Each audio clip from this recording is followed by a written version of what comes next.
Assalamualaikum warahmatullahi wabarakatuh. Hai semuanya. Berjumpa kembali bersama Bu Ria dalam pembelajaran tematik tema 8 subtema 1 muatan IPA. Hari ini kita akan membahas manusia dan lingkungan.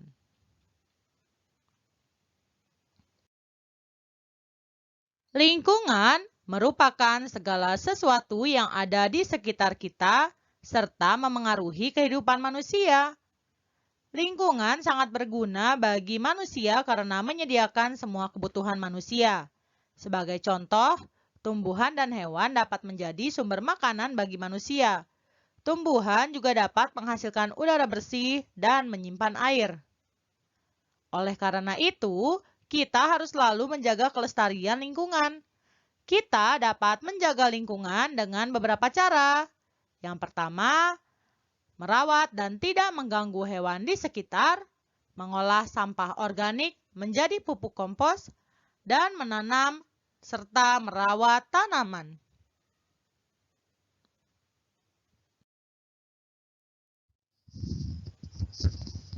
Kalian pasti sudah tahu, salah satu pentingnya melestarikan lingkungan adalah menjaga ketersediaan air bersih.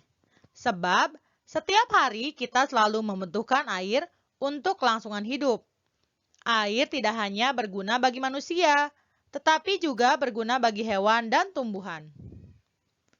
Bagi tumbuhan, air berfungsi untuk sebagai bahan utama proses fotosintesis, melarutkan mineral tanah, mengangkut zat hara dan hasil fotosintesis, menjaga suhu tanaman agar tetap stabil, menjadi tempat hidup tanaman air.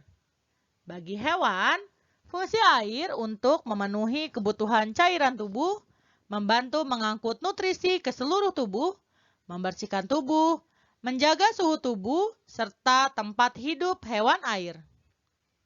Bagi manusia sendiri, fungsi air adalah untuk memenuhi kebutuhan cairan tubuh, membersihkan tubuh, pakaian, dan rumah, serta sarana pembangkit listrik, sebagai sarana transportasi, dan sebagai sarana olahraga.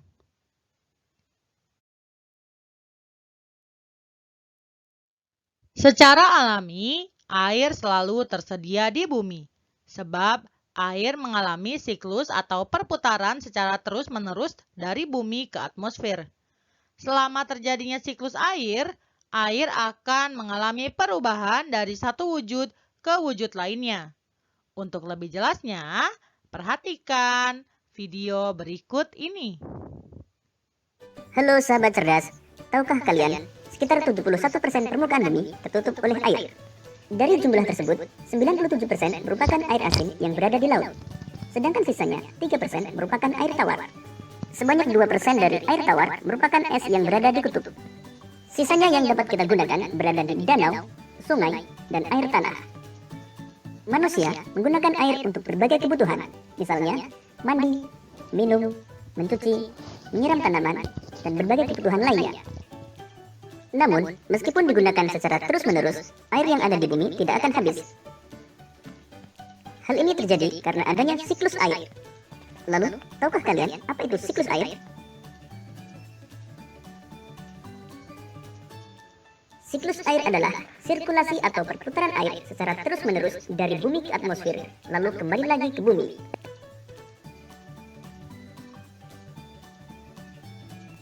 Secara garis besar, siklus air melalui 3 tahapan, yaitu penguapan, pembentukan awan, dan terjadinya hujan.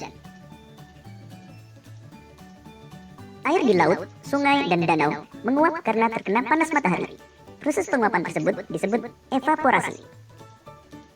Tumbuhan juga mengeluarkan uap air ke udara akibat panas matahari. Proses penguapan yang berasal dari tumbuhan disebut transpirasi.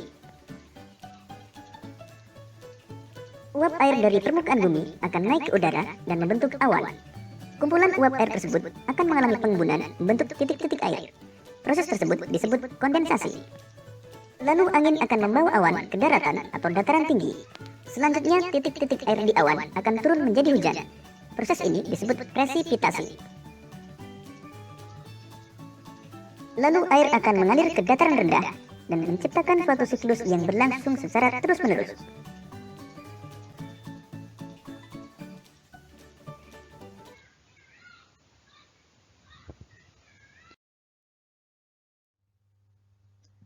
Sungai adalah aliran air yang besar dan memanjang.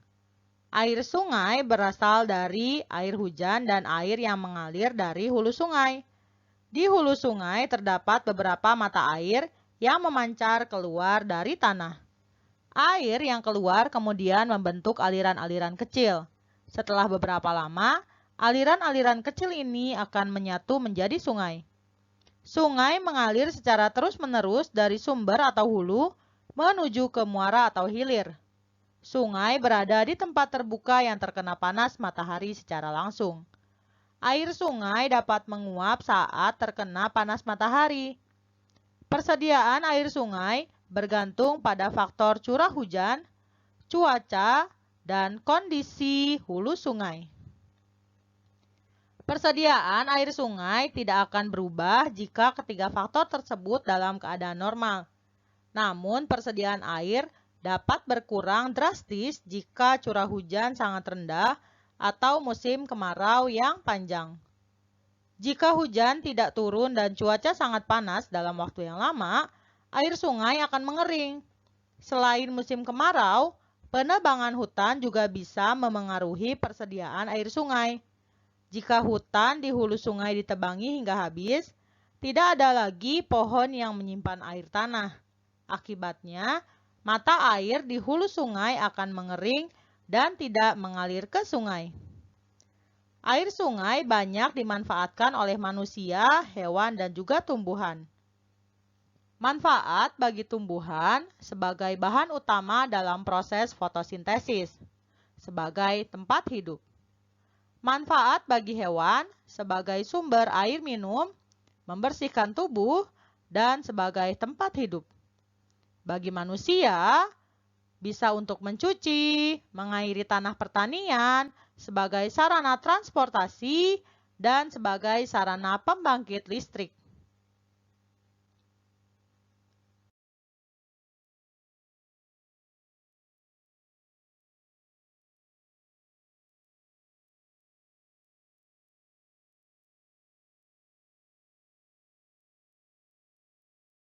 Kelangsungan lingkungan sekitar sangat penting bagi kelangsungan hidup kita.